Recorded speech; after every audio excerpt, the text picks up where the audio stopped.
Okay, let's look at one of the more fun things about camping. We have the Blackstone Griddle. We brought out the table for demonstration. You can use the table to put it on. It's a plastic table and there's a protection pad that goes underneath it.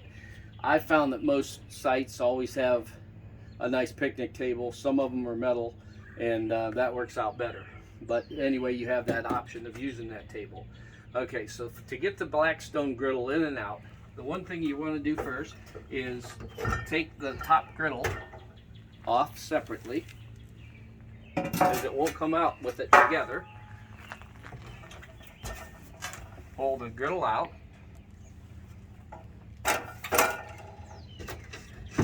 Here's the protective pad that you want to put on a wood surface or the plastic surface so it doesn't burn or melt.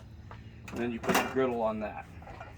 After you get your griddle on, then you got a couple components inside. You got your drip tray and you've got your gas line. The gas line hooks into here. Push it in and then screw this tight. I found that if you snug it up and then just twist it a little bit clockwise, that makes it good and snug. Then you can take the end of this hose and run it to the gas supply coming off of the RV. So you pull the plug off of that and push the coupling in, and that's all hooked up to the gas, ready to go there. The other thing then you want to do is you want to get your griddle in place, locks down with some feet into the slots there, like that.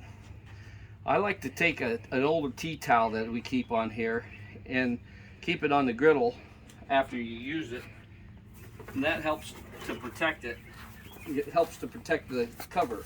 You're going to want to keep the cover on in case you would get rain, bugs, leaves, whatever when it's not in use, and it just goes right over.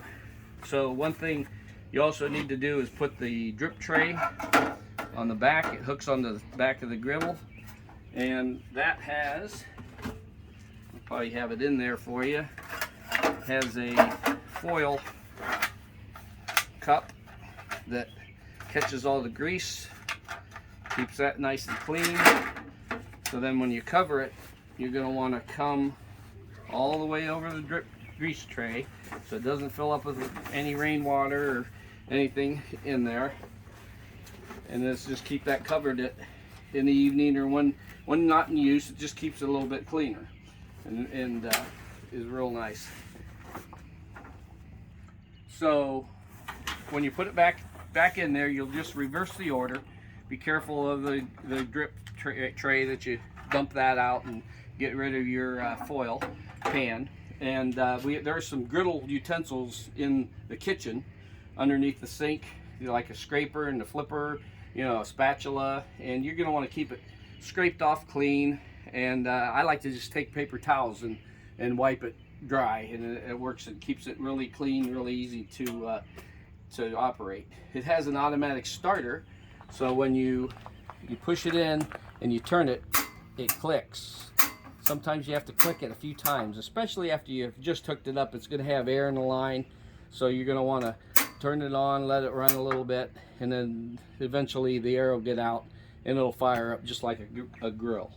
In this compartment also, if you have a campsite with a fire ring and you can have fires, there's some hot dog sticks that you can use in there as well. So again, just reverse order to put it away and you'll be good to go.